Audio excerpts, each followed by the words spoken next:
Hello friends, welcome to TCF education. तो चलिए शुरू करते हैं RRB ALP 2024 सीरीज की मैथ सीरीज़ का अपना अगला टॉपिक, जिसका नाम है परसेंटेज। तो परसेंटेज जैसे कि टॉपिक आपने पहले भी सुना होगा और अपने क्लास लेवल मैथमेटिक्स में इसको सॉल्व, इसके क्वेश्चंस अटेम्प्ट भी किए होंगे आपने। ठीक है, तो ये जो क्वेश्चन टॉपिक है, इससे रेलवे ने प्रीवियस ईयर के क्वेश्चन पेपर्स में कई बार सवाल पूछे हैं और इसके जो मेन रेलवे रिलेटेड वैरायटी है, आज हम उसको अपनी इस क्लास में देखेंगे और उसके क्वेश्चन प्रैक्टिस करेंगे। ठीक है, तो परसेंटेज जो टॉपिक है वो भी आपके एग्जामिनेशन पॉइंट ऑफ व्यू से इम्पॉर्टेंट टॉपिक है। और तो चलिए सबसे पहले इसकी कुछ बेसिक बातें जान लेते हैं और उसके बाद इसके जो रेलवे ने क्वेश्चंस प्रीवियस ईयर में पूछे हैं उनको हम प्रैक्टिस करेंगे और किस तरह की वैरायटी आपके एग्ज़ाम में पूछी जाती है उस पर हम फोकस करेंगे। तो परसेंटेज जो टॉपिक है, परसेंटेज जैसा कि आप सभी अवेयर होंगे परसेंटेज के बारे में, जिसको प्रतिशतता भी बोलते हैं, जिसको ये साइन से डिनोट करते हैं हम। ठीक है, ये परसेंटेज का साइन है, यानी कि किसी भी नंबर का दूसरे नंबर से कंपैरिजन इन टर्म्स ऑफ 100। ठीक है, इन टर्म्स ऑफ 100 यानी 100 के अनुपात में हम उसे कंपेयर करते हैं किसी भी नंबर को किसी दूसरे नंबर से और उसकी हम परसेंटेज निकालते हैं। तो परसेंटेज में हमें कुछ जो बेसिक बातें ध्यान में रखनी है परसेंटेज के क्वेश्चन अटेम्प्ट करते समय, वो बातें क्या ध्यान में रखनी है उनको हम सबसे पहले अब देखते हैं और इसके बाद हम अपने क्वेश्चन प्रैक्टिस करेंगे। तो सबसे पहले आपको ये ध्यान रखना है कि किसी भी नंबर को परसेंटेज की फॉर्म में कैसे डिनोट करते हैं।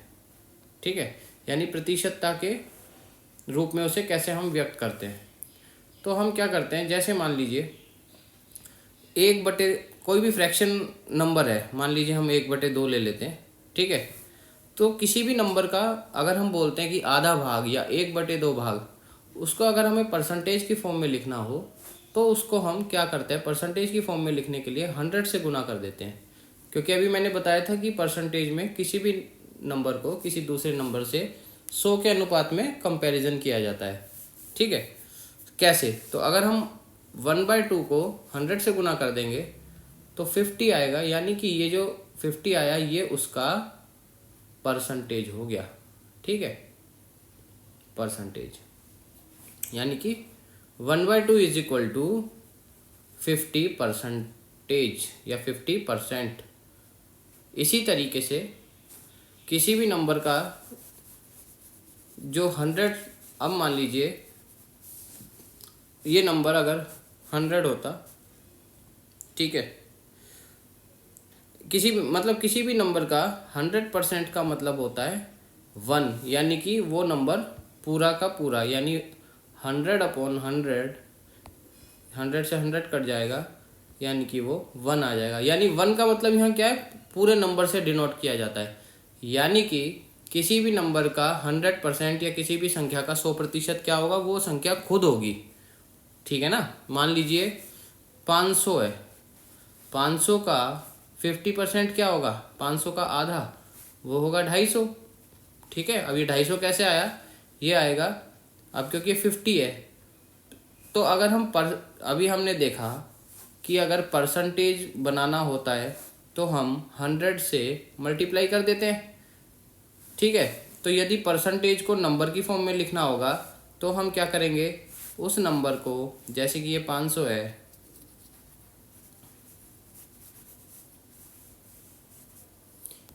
तो हम क्या करते हैं, नंबर को, जो भी हमारा नंबर दे रहा, मान लीजिए हमें 50% निकालना है, तो 50% ऑफ 500 बराबर 50% ऑफ 500 बराबर क्या होगा, 50% को जब परसेंटेज का साइन हमें हटाना होता है तो डिवाइड कर देते हैं 100 से, जब लगाना होता है तो मल्टीप्लाई करते हैं, तो हटाना होगा तो डिवाइड करेंगे। तो 50/100 इंटू 500 2 जीरो से 2 जीरो कट गई तो 250 यानी 250। ठीक है, तो बेसिक बात हमें क्या समझनी है, यदि हमें किसी भी नंबर का परसेंटेज निकालना हो तो उस परसेंटेज वाली संख्या को 100 से डिवाइड कर देते हैं और नंबर से उस नंबर को पूरे से मल्टीप्लाई, और यदि हमें उल्टा करना हो, नंबर दे रखा हो, परसेंटेज की फॉर्म में लिखना हो तो हम 100 से मल्टीप्लाई कर देते हैं। कैसे, अभी हम क्वेश्चंस के थोड़े से एग्जांपल देखते हैं यहाँ पे पहले, फिर उसके बाद हम अपने क्वेश्चन सॉल्व करेंगे। ठीक है,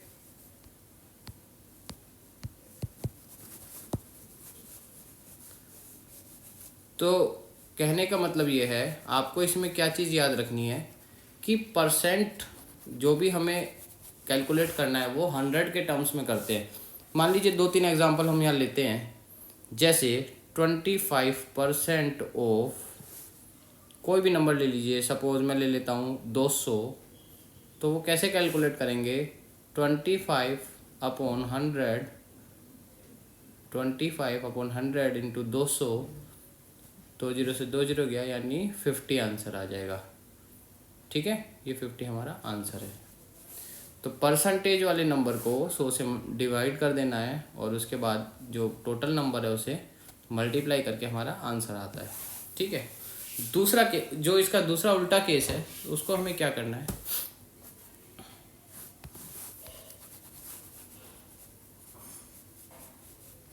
अगर ये बोले कि 50 is what percentage of suppose 150, ठीक है, तो इसने बोला कि 50 जो है वो 150 का कितना परसेंट है, तो हम क्या करेंगे, जो छोटा नंबर दे रखा है उसको टोटल नंबर से डिवाइड करेंगे, 150 है सॉरी, यहाँ पे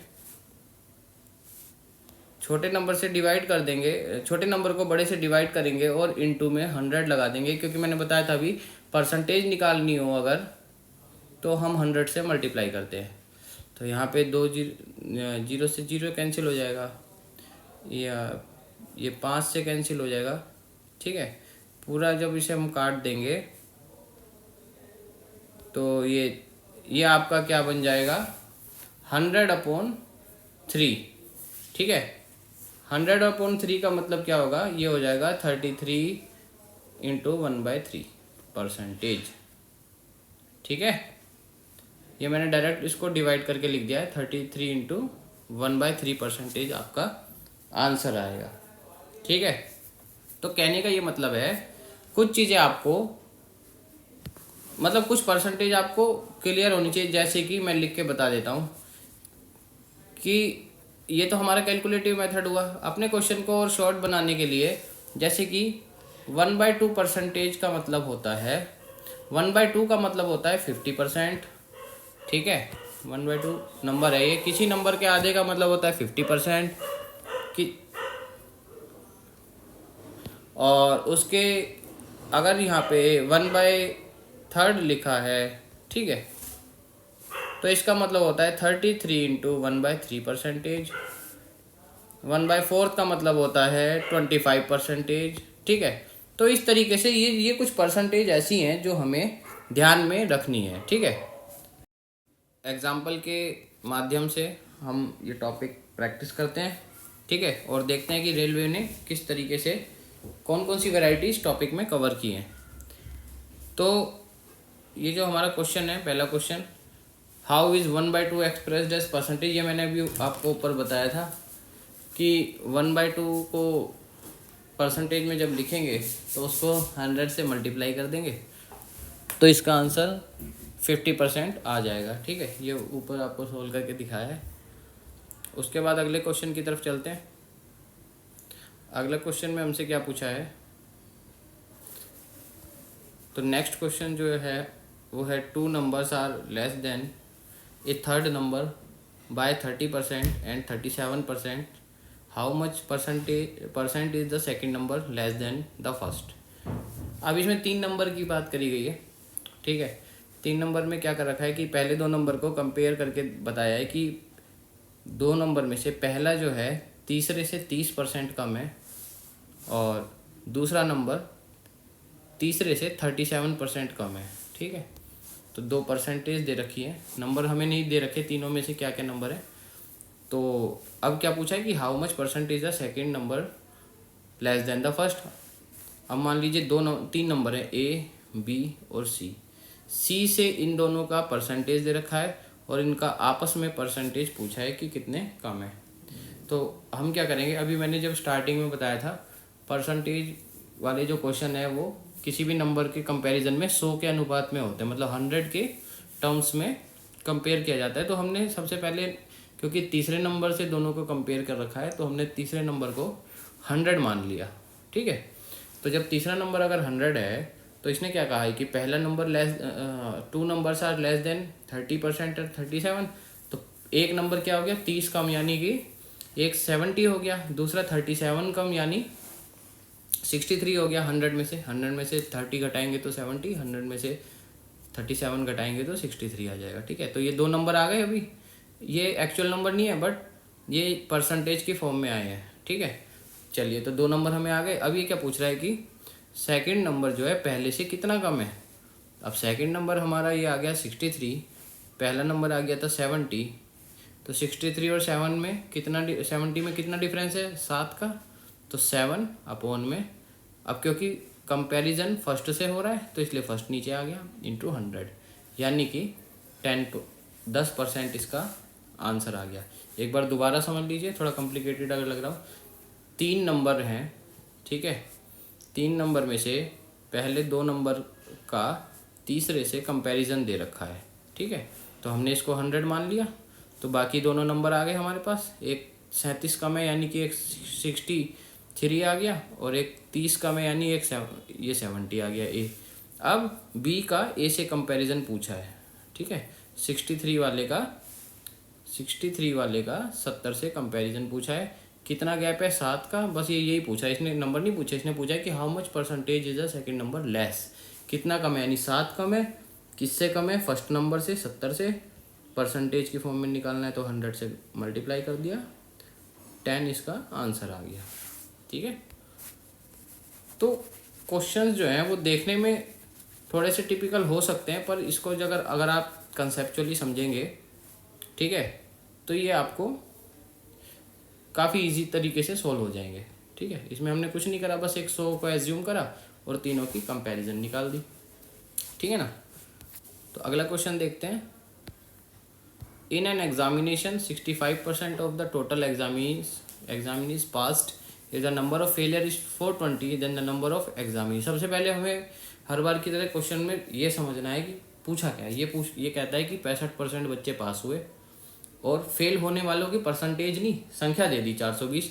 तो टोटल नंबर ऑफ एग्जामिनीज कितने बैठे थे, टोटल बच्चे पास और फेल को मिला के।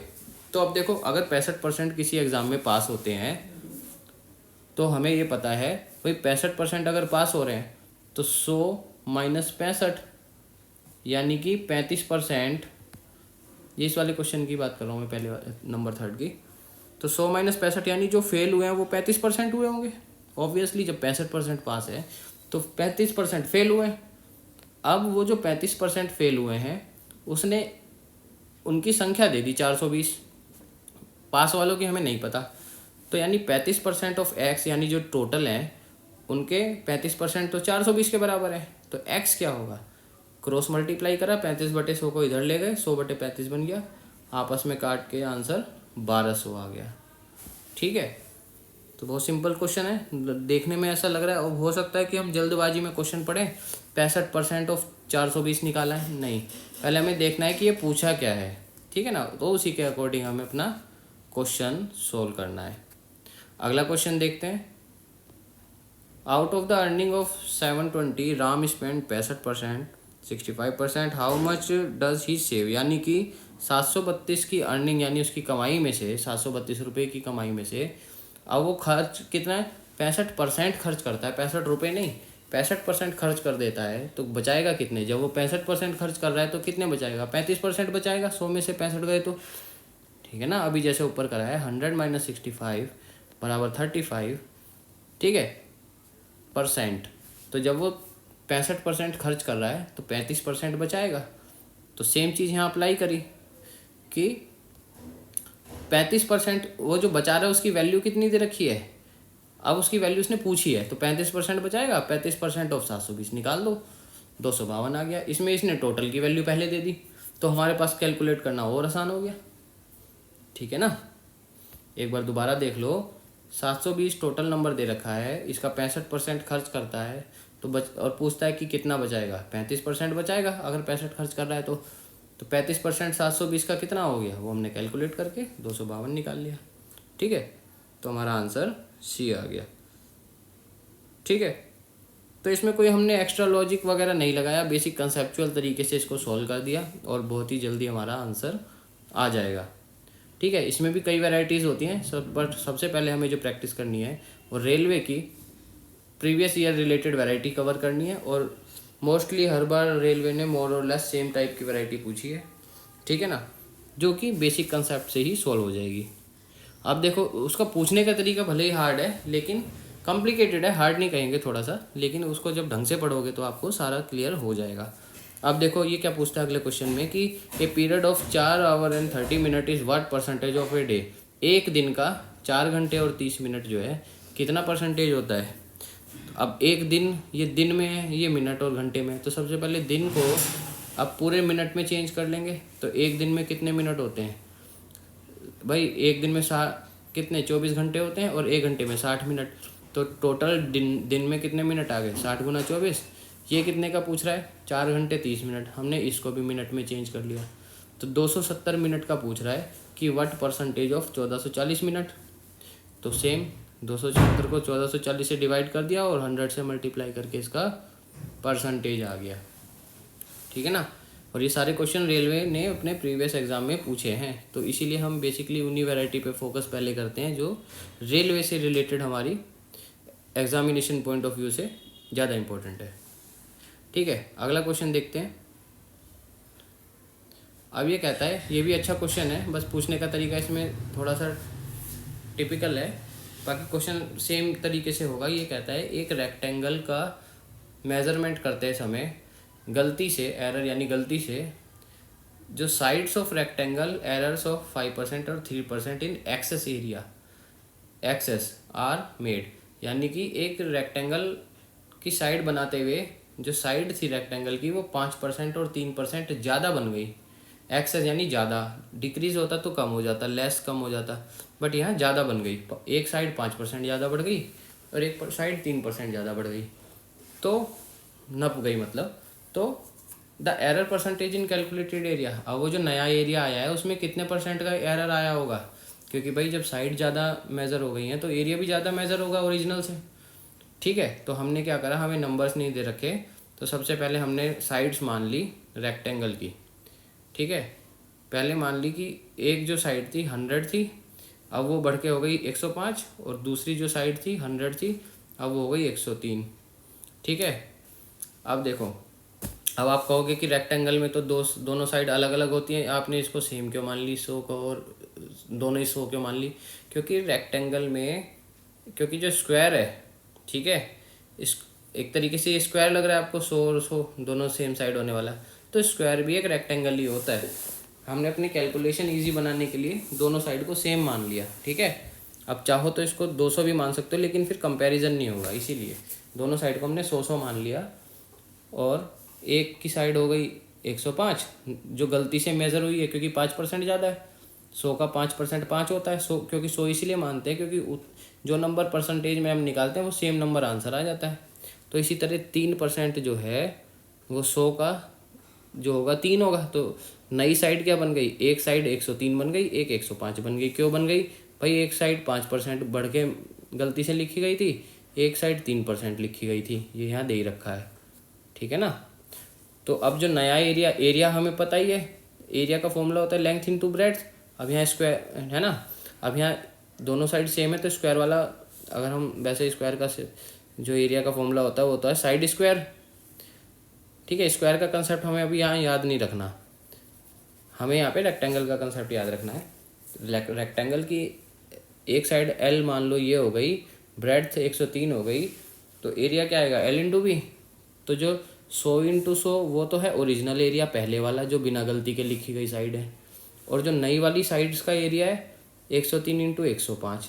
तो क्वेश्चन में यही तो पूछ रहा है कि कैलकुलेटेड एरिया में कितनी percentage, the error percentage in the calculated area, यानी कि हमारे एरिया में कितनी परसेंटेज बढ़ गई है। तो देखो पहला एरिया 10,000 था, अब आ गया 10,815, तो दोनों में कितना बड़ा डिफरेंस, केवल 815 का, ठीक है ना। तो 815 ये जो एरिया बढ़ा वो कितने पे बढ़ा, 10,000 पे। 815 की 10,000 से परसेंटेज निकाल दी 100 से मल्टीप्लाई करके, तो 8.15 हमारा आंसर आ गया, ठीक है। 8.15 हमारा आंसर आ गया, सी ऑप्शन। दोबारा से एक बार फिर बता देता हूँ, इसमें क्या क्वेश्चन में दे रखा है कि हमारा रेक्टेंगल की दो साइड 5% और 3% बढ़ गई हैं, और नया एरिया इसने भाई गलती से 5% और 3% बढ़ गई, तो जो कैलकुलेटेड नया एरिया आएगा उसमें कितने परसेंट बढ़ा हुआ आएगा, ये पूछा है। तो पहले हमने वही करा, दोनों साइड को 100 मान लिया, एक बढ़ के 105 हो गई, एक बढ़ के 103 हो गई, दोनों का एरिया पहले वाला भी निकाला और बाद वाला भी निकाला। जितना डिफरेंस आ रहा था 815 का, उससे हमने इसको कंपेयर कर दिया 10,000 यानी पुराने एरिया से। मूल एरिया से तो करेंगे ना, अपने बेसिक जो पहले वाला है उसी से तो बताएंगे कि कितना ज़्यादा आया। तो 8.15% हमारा एरिया ज़्यादा आ रहा है, ठीक है। तो इसको आप एक बार फिर देख लेना और आपको ये क्लियर हो जाएगा। नहीं होता है तो आप हमको कमेंट में या मेल भी भेज सकते हैं, अगर ये आपको मेथड क्लियर नहीं हो रहा है, ठीक है। तो हम आपको दोबारा से इस टाइप के क्वेश्चंस की प्रैक्टिस कराने के लिए 2-4 इसी टाइप के क्वेश्चन छांट करके दोबारा से प्रैक्टिस कराएंगे, ठीक है। वैसे ये दोबारा देखने पे ये क्वेश्चन समझ में आ जाएगा, और अभी आप आने वाला एग्जांपल देखेंगे तो और ज़्यादा क्लियर हो जाएगा। तो अगला क्वेश्चन जो है, अगर उसको पहले पढ़ते हैं कि when a number is first increase by 10% then reduce by 10%, the number A option does not change, B decrease by 1%, C increase by 1% और डी नन ऑफ दिस। यानी ये क्या कहता है, पहले इसकी लैंग्वेज समझेंगे कि अगर कोई नंबर पहले 10% बढ़ा दिया जाए, ठीक है, देन रिड्यूस बाय, फिर 10% घटा दिया जाए। अब आपको ऐसे सुनने में अगर देखो कि कोई चीज़ पहले 10% बढ़ गई फिर 10% घट गई तो क्या प्रभाव पड़ा, आप भी सोचोगे कि कोई प्रभाव नहीं पड़ा। भाई पहले उतनी बढ़ गई फिर 10% ही घट गई, पहले 10 बढ़ी फिर 10 घटी तो क्या पड़ा, 0, मतलब कोई फ़र्क नहीं पड़ा। लेकिन अभी यहाँ पे बात परसेंटेज की फॉर्म में हो रही है, तो परसेंटेज की फॉर्म में जो है वो फ़र्क पड़ता है। अब क्या पड़ता है वो हम देखेंगे।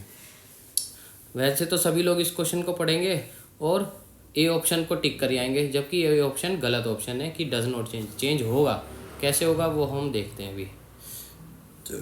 तो देखिए, लेट द नंबर इज़ 100। हमने क्या करा, अभी हमने नंबर तो कुछ पता नहीं है तो हमने 100 मान लिया, ठीक है। तो जब कोई नंबर पहले इंक्रीज बाय 10%, अगर 100 बढ़ रहा है 10% तो वो 110 हो जाएगा। देन डिक्रीज्ड बाय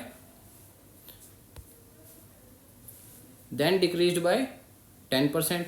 अब 100 से बढ़ के, जब ये 100 से बढ़ के क्या हो गया, 10% बढ़ के 110 हो गया, ठीक है भाई। 100 माना, जब 100 से बढ़ गया 10% तो 110 हो गया, ठीक है। अब -10%, अब ये 10% घट रहा है, लेकिन जो 10% अब जो घट रहा है वो 100 का नहीं घट रहा है, अब वो इस नंबर का घटेगा 110 का। तो 10% हमने 110 का निकाला, 10% ऑफ 110 यानी कि 11। तो 110 में से जब हम 11 घटाएंगे, 110 में से 11 जब हम घटाएंगे तो क्या आएगा, 99 आएगा। तो जो सेकंड नंबर हमारा आया वो 19 आया, ठीक है, 99 आया ना, 99। तो ओरिजिनल हमने नंबर क्या माना था, 100। 10% बढ़ने के बाद फिर 10% घटने के बाद क्या रह गया, 99। तो 100 माइनस 99 कितना आया, 1 आंसर आया ना। अब क्योंकि ये परसेंटेज की टर्म्स में है तो इसको परसेंटेज लगा दिया आगे 1%। तो हमारा आंसर क्या आया कि ये डिक्रीज बाय 1%। भाई 100 था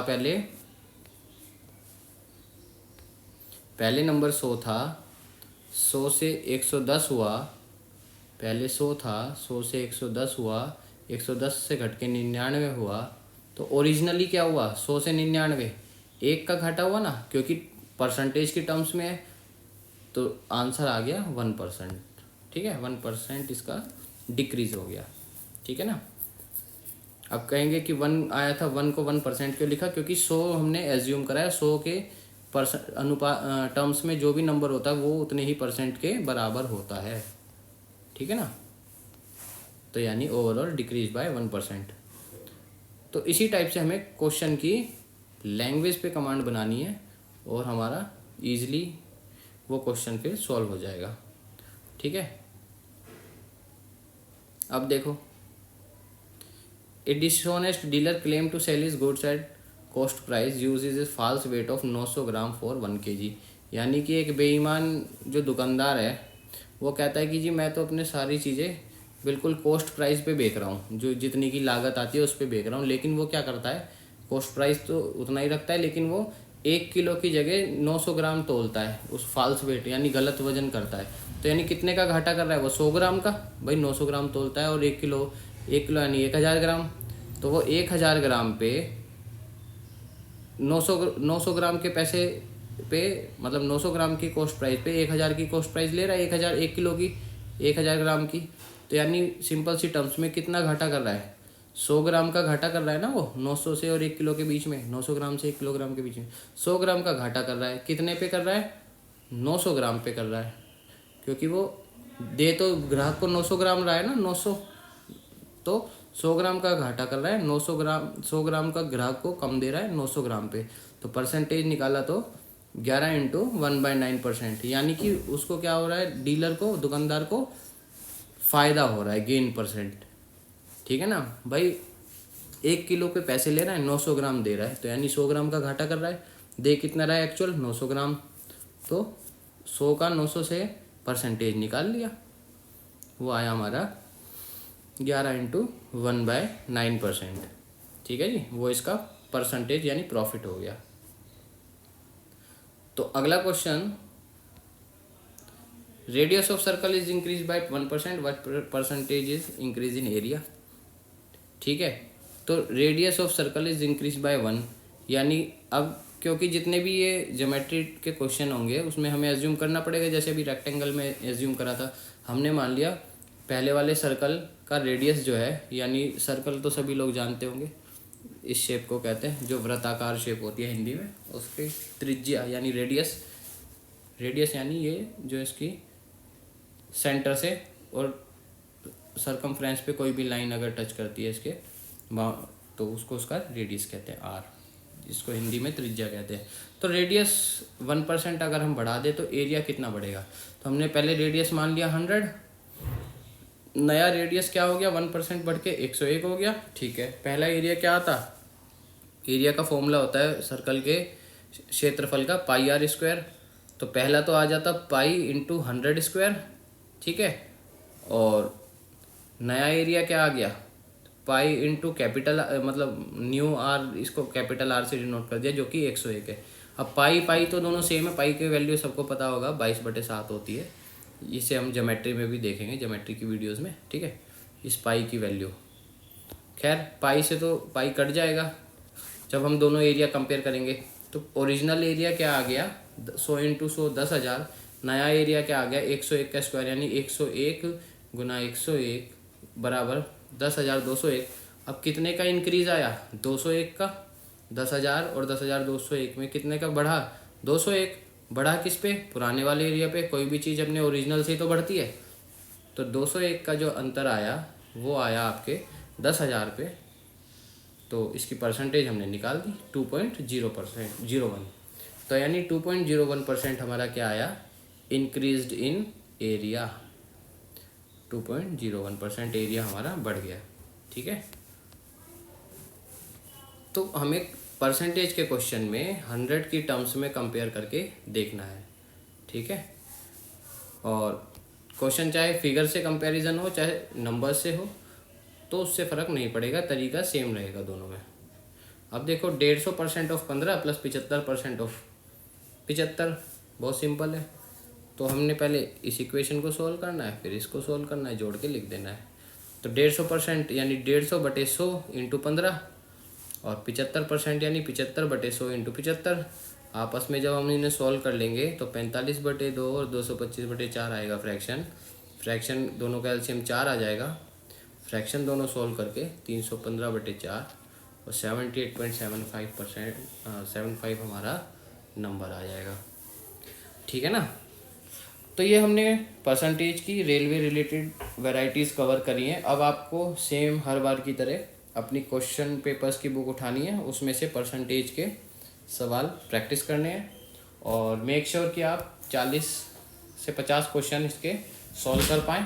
और अगर इस किताब में बाई चांस आपको किसी टॉपिक के इतने क्वेश्चन नहीं मिलते हैं, जो कि पॉसिबल नहीं है कि इतने क्वेश्चन मिलना है, बट आपको नेट पे प्रीवियस ईयर के रेलवे के पेपर डाउनलोड करने हैं और उसमें से अपने उसी टॉपिक के जो हम प्रैक्टिस कर रहे हैं उसके क्वेश्चन ढूंढने हैं और आपको ज़्यादा से ज़्यादा वैरायटी उसकी कवर करनी है। यदि कोई वैरायटी मिस हो जाती है तो आप क्वेश्चन का फ़ोटो लेके हमें कमेंट बॉक्स में या लिख करके या हमें मेल आईडी पे भेज सकते हैं, फिर हम उस वैरायटी को भी कवर कराएंगे। वैसे हम अपने एंड पे भी पूरी कोशिश यही रखते हैं कि हम रेलवे से रिलेटेड सारी वैरायटीज़ के क्वेश्चन कवर करके आपको पीडीएफ में सॉल्व कराते हैं। ठीक है, तो आप प्रैक्टिस करते लीजिए और प्रैक्टिस ही क्योंकि आपको मेरिट में स्कोर करने में हेल्प करेगी और ज़्यादा से ज़्यादा क्वेश्चन पे कमांड बनेगी। तो आप अपनी प्रैक्टिस जारी रखिए और हम जल्द ही फिर बचे हुए टॉपिक्स के साथ और वीडियोस भी आपको प्रोवाइड कराएंगे और बाकी सेक्शंस में भी आप अपना प्रैक्टिस जारी रखिए। जैसे कि मैंने आपको पहली वीडियोस में सजेस्ट किया है कि जीएस या जीके के लिए जो आपकी स्पीडी की बुक्स हैं, जो वीडियो लिंक में भी शेयर कर रखी हैं, वो आप उनसे आप सेक्शन वाइज अपने टॉपिक कवर कीजिए। उसको पढ़िए, रटने की ज़रूरत नहीं है, आप केवल उसको ध्यान से 2 से 3 बार पढ़िए, आपको वो सारी चीज़ें फिर माइंड में सेटल हो जाएंगी। ठीक है ना। तो चलिए अभी इस टॉपिक के लिए अब आप अपनी प्रैक्टिस जारी रखिए और हम नेक्स्ट वीडियोज़ में नए टॉपिक के साथ जल्दी आपको वीडियो प्रोवाइड कराते हैं।